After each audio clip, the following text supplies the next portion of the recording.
Welcome to Andre's Insight, where clarity meets curiosity. Today, we're doing a deep dive into a whole collection of sources you've shared with us. And they all circle around this big question: what does it really take these days to build teams that are high-performing, connected, and, how do we lead effectively? How do we contribute effectively in this constantly shifting world of work? Exactly. We've spent some time digging into all that material, trying to pull out let's say, the golden nuggets, the most important ideas, the practical strategies. Think of it maybe as a shortcut for you, helping you understand the core things that make teams really thrive and leaders effective right now. Okay, so our mission here is to uncover those key insights, maybe connect a few dots that weren't obvious, and just offer some perspectives that are hopefully informative but also genuinely engaging. Let's jump right in with the foundations. Okay, let's unpack this a bit. Before we even talk about managing teams, we need a solid structure, right? Yeah. How do the sources suggest we even begin building effective teams? Especially when people might not even be in the same room. Yeah, that's a key point. And the materials, they consistently emphasize this fundamental need for, well, crystal clear expectations. And it's not just about, job titles or a list of tasks. It's really about creating transparency and building in accountability. Hmm. So everyone needs to see not only their own goals, but, and this is crucial, how their specific piece fits into the bigger team picture, the overall vision. Ah, so it's about that connection and Well, purpose right from the get-go. precisely. And the sources get practical about how to do this. One way is through really detailed role descriptions. Now, I know we've all seen role descriptions, but what's highlighted here is breaking the job down into really concrete tasks, spelling out the expected results, and being super clear about the resources available. Mhm. And importantly, they point out this isn't just a one-and-done thing when someone joins. They need regular review. Okay, review is key. Because things change, roles evolve. Makes sense. What else helps make that bigger picture, that connection, really visible? Shared project roadmaps, they come up a lot. Using visual tools, and yeah, the courses definitely mention using technology here to lay out timelines, key milestones, who's responsible for what. It just makes sure everyone understands their part in the whole journey. It cuts down on that ambiguity, who's doing what, by when. Yeah, that ambiguity can be a killer. And for the goals themselves, is it just about setting them or is there more to it? Oh, it's definitely more. The sources reinforce the value of frameworks like SMART goals, specific, measurable, achievable, relevant, time-bound. But the real insight, I think, isn't just setting them. Lots of us know how to do that. It's the consistent, frequent review, the adjustment of those goals. That's what makes the difference. It's a dynamic thing, not just static words on paper. Hmm. So it really sounds like building that structure, whether your team is physically together or spread out, it demands real intentionality in how you define the roles, how you visualize the projects, how you track progress. Absolutely. Yeah. And one piece of material we looked at specifically mentioned that, yes, remote team management has unique challenges, but fundamentally, it still comes down to a mix of strong leadership, a clear shared vision, and then strategically using technology to actually support those basic structures and expectations. Okay, so structure in place. What's next? Keeping everyone connected, on the same page. That seems like the next logical step. And we hear communication can be a huge hurdle, especially remotely. It really is. The sources you shared definitely highlight that. Communication challenges, misunderstandings, they're reported pretty frequently by remote workers. And part of the reason, it seems, is simply that you lose that spontaneous face-to-face interaction, those quick clarifications in the hallway. Yeah, that totally resonates. So what practical communication strategies did the material point to? Stuff that actually works? Well, a standout practice mentioned quite a bit was the short daily check-in. Sometimes called a stand-up. The sources actually cite evidence showing these brief meetings significantly boost engagement among remote workers, which is great. But maybe even more impressive, one study highlighted showed they dramatically decreased project delays. Wow, just from a short daily check-in. Yeah. It seems like just taking, say, 15 minutes to flag any roadblocks proactively, it can be incredibly powerful. That's fascinating that something seemingly so simple could have such a tangible impact on actual performance. It really speaks to this core principle, doesn't it? That clear, consistent, and maybe most importantly, purposeful communication isn't just, a nice to have. It's absolutely essential, especially for distributed teams. It keeps cohesion, it drives results.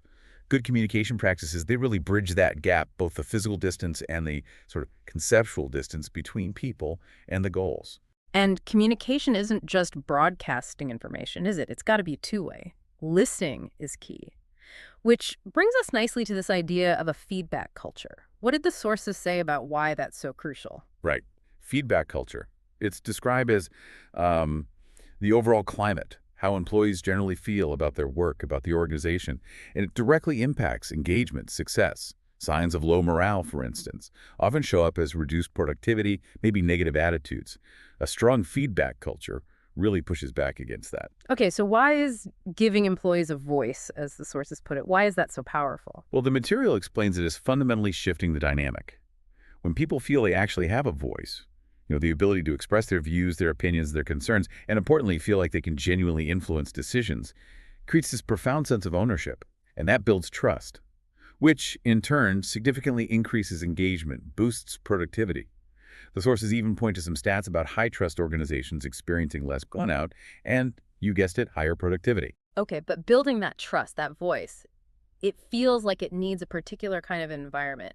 How do we actually cultivate that? It can't just happen, right? No, definitely not. Psychological safety is mentioned again and again. It's the absolute bedrock. People have to feel genuinely safe, sharing honest feedback upwards to their boss, sideways to colleagues, without any fear of negative comeback. Without that foundation, any attempt at a feedback culture is likely to just fizzle out. Training can help, understanding different types of feedback, how to give it respectfully, how to receive it. But honestly, what matters most is that leadership acts on the feedback they receive. Ah, so it's not just about collecting suggestions in a box. It's doing something visible with them. How does this play out when leaders are trying to navigate the team through, say, a big change? That seems like a prime time for feedback. It's exactly. Leading through change is presented as a perfect example of applying these principles. It means meeting people where they are, emotionally, during that uncertainty, and intentionally creating channels for their input. Using open-ended questions helps a lot. Things like, what opportunities or challenges do you see in this change? Or maybe, what are your key takeaways from the information we just shared? Holding like Ask Me Anything sessions or maybe smaller focus groups. These are practical ways to build trust and gather that input during turbulent times. And crucially, any communications about the change need to have really clear calls to action, guiding people on what they need to do next. Okay, here's where I think it gets really interesting. We've got the structure, the communication, the feedback loops. But within all that, how do the sources suggest we empower the individuals on the team? There often feels like a tension there between structure and freedom. Yeah, there can be. And the concept of empowering autonomy is highlighted as a really key lever here. What that means, basically, is employees feeling confident enough to make decisions about how they do their work, when they do it, maybe even where they do it, within their daily tasks. And what are the upsides of giving people that kind of freedom? Well, the material indicates it directly correlates with higher performance, better engagement, increased productivity, and even more innovation. It seems when people feel trusted to manage their own work process, they take more ownership. They're more likely to find creative solutions or better ways of doing things. The sources specifically note that giving more autonomy can be a direct driver of increased productivity. That makes intuitive sense, doesn't it? Feeling trusted is inherently motivating. But does that mean just complete free rein? What did the sources say about potential downsides or dangers?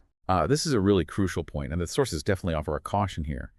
While you want to encourage autonomy, accountability has to be maintained rigorously, prioritizing only the outcomes, the what, without enough checks or constraints or focus on how those outcomes are achieved. That can lead to pretty significant problems. The material points to some real-world instances where an intense focus solely on results, maybe like sales targets, without the right ethical controls in place, actually led to employees, well, engaging in fraudulent activities to hit those targets. Oof. Yeah. It's a powerful reminder, isn't it? Yeah. Autonomy needs to be paired with clear boundaries and accountability for the process, not just the final endpoint. That example really drives home the need for balance. Okay. So autonomy is largely about how you approach your daily work. What about this idea of self-management more broadly? Right. Self-management, as defined in the material we looked at, is more about an individual's overall capacity to shape their own professional and personal path, their development. It involves adopting structured ways of working to boost your personal productivity and, importantly, to handle that feeling of time pressure effectively. Hmm. The core insight isn't some magic trick to create more hours in the day. Wouldn't that be nice? Oh, yeah. It's really about mastering how you navigate and manage the workload you already have. These ideas empowering individuals, managing yourself better, they seem connected to something bigger, don't they? Like the why behind the work. Did the sources get into meaning and purpose? They did, actually, quite significantly. The material suggests that for a lot of people today, work has become a really crucial source of personal meaning.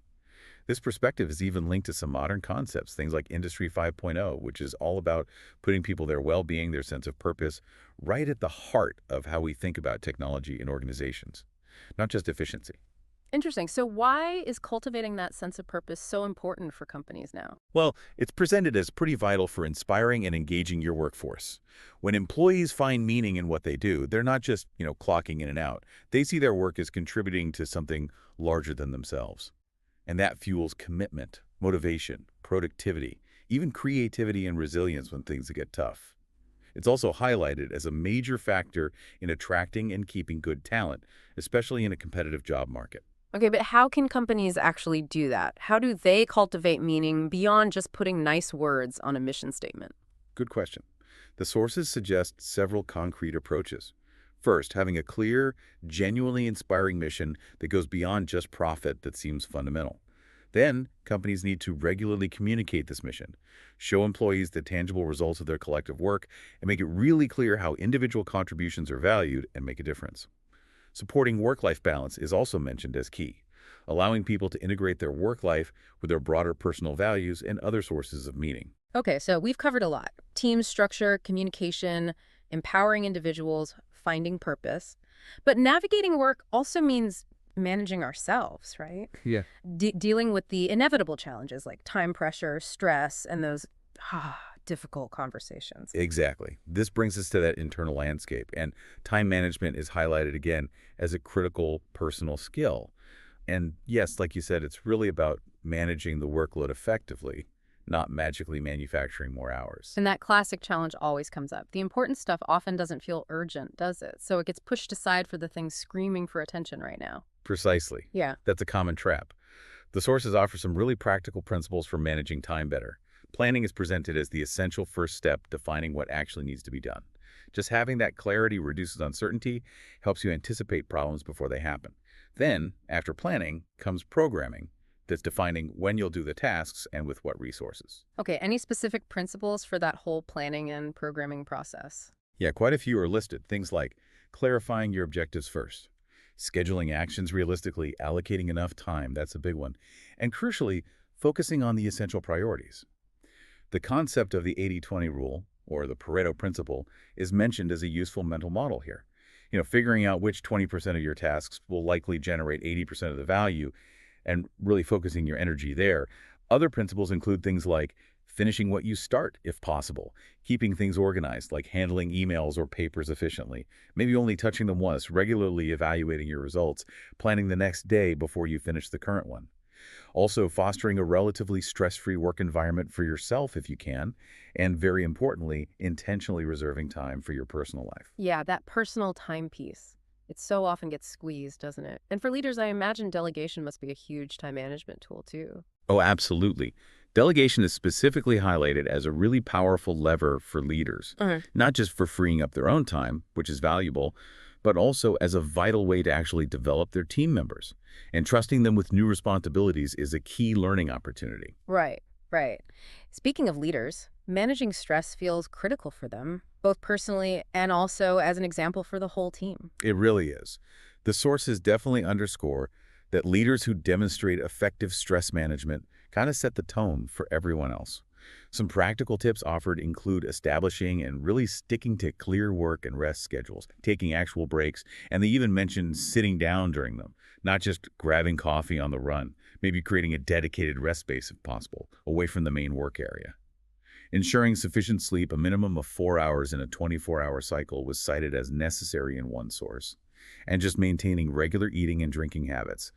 Basic stuff, but important. It sounds like fundamental physical and emotional maintenance, really, and this connects back to those emotional skills we touched on, doesn't it? It really does. Effective stress management and successfully navigating those challenging interactions, it requires emotional intelligence.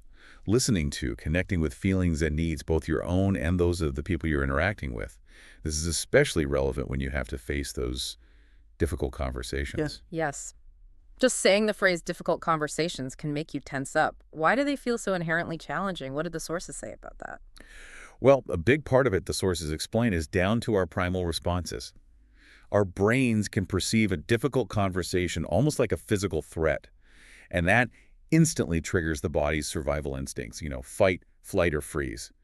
That physiological response is designed for escaping danger, not really for nuanced collaborative dialogue. And I guess that response can be kind of contagious in a conversation. Exactly. That's the problem. If one person's threat response gets activated, it's highly likely to trigger a similar response in the other person. And that's why these conversations can so quickly spiral downwards into defensiveness or people just shutting down completely or even outright conflict. The sources emphasize that when trust gets damaged like that, it takes significant effort, real work, to repair it afterward. Just understanding that dynamic is maybe the first step towards handling them better. Okay. Wow. So pulling all these different threads together now, the structure, the communication, autonomy, self-management, handling stress, and tough talks. What are the core qualities? What did the sources suggest really makes a great leader in this whole modern context? Yeah, looking across all the material, a number of qualities are consistently highlighted. Things like humility, having a growth mindset, being willing to learn and adapt, empathy, definitely, strong social skills. The sources also really stress the importance of genuinely caring about your team members' well-being, and that includes having some awareness of personal challenges they might be facing outside of work and offering support where appropriate. Having a solid working knowledge of the tasks the team is actually doing is seen as vital too. You need to understand the work to lead it effectively. And flexibility, being adaptable in your approach, especially when navigating change. Any other qualities that kind of stood out? Yes, a few others. Being a cheerleader for the team, celebrating successes publicly. Having emotional maturity, which includes understanding you can't please everyone all the time, and not letting fear of criticism stop you from making necessary decisions. And on a practical level, leaders should actively try to remove unnecessary red tape or bureaucratic hurdles that just slow things down. The overall sense is that effective leadership today involves embracing change and focusing on selling ideas and the vision to the team rather than just dictating commands from on high. This emphasis on caring, empathy, understanding others, it sounds very connected to this idea of authentic leadership that comes up sometimes. It absolutely is. Authentic leadership is described as being rooted in your genuine self, but, and this is important, it's not just about blindly following every impulse you have. It involves leaders doing some thoughtful analysis of themselves, their environment, their colleagues, to really understand their strengths, their values, and how to act transparently and coherently based on that.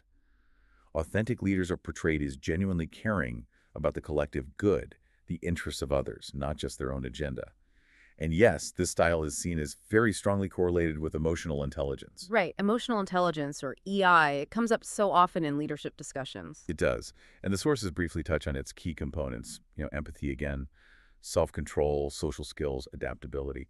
Interestingly, while one piece of material noted a perspective suggesting maybe a lack of EI in certain high-profile public roles, it's overwhelmingly presented as a really vital skill for leaders, especially in roles that require significant interaction and that ability to connect with people on a human level. Okay, one last piece. The sources also mentioned data-driven decision-making as a leadership tool. How does that fit into this whole picture we've been painting? Yeah, data-driven decision-making is presented as a really valuable approach for improving efficiency and effectiveness. The examples cited included things like its use in government, maybe to optimize operations or allocate resources based on actual evidence, not just gut feeling. It supports developing policies that are grounded in factual analysis, aiming for more targeted, more impactful results. There's mention of tools that can help with this, like software that analyzes large amounts of text for policy comparison, or tools that identify geographic patterns in data. And this connects back to the collaborative theme. The sources also stress that a collaborative approach is really important for data-driven initiatives to succeed. It's not just about having the data, it's about how leaders involve others in interpreting it and deciding how to act on it. Wow. Okay. So we've really taken quite a deep dive here, haven't we? into all the material you provided. We've covered everything from, building that structural foundation for teams right through to the nuances of communication, the power of individual autonomy and purpose, managing our own time and stress, navigating those tricky conversations, and finally trying to synthesize the qualities that define effective, authentic leadership today. That's right. And looking back, there's some really consistent themes running through it all, aren't there? The sources clearly suggest that navigating modern work successfully requires this deliberate blend. You need clear structures and expectations, yes, but you also need that empathetic human connection through open communication, real feedback. You need to empower individuals with autonomy and connect them to purpose. And then there's mastering personal effectiveness, managing time, handling stress, and embodying that adaptable, authentic leadership style, one that's informed by understanding the environment and making reasoned choices, maybe supported by data when appropriate. It's a pretty comprehensive picture. So the final question really is for you listening, what does all this mean for you? As you reflect on the challenges, the opportunities in your own work, whether you're leading a team right now, or maybe focusing on your own contribution within which of these areas feels like the most resonant. Perhaps it's clarifying expectations, improving communication and feedback, creating more space for autonomy and purpose, maybe sharpening your own self-management skills, or perhaps leaning more deeply into authentic leadership. Which area might be the most impactful place for your next personal deep dive?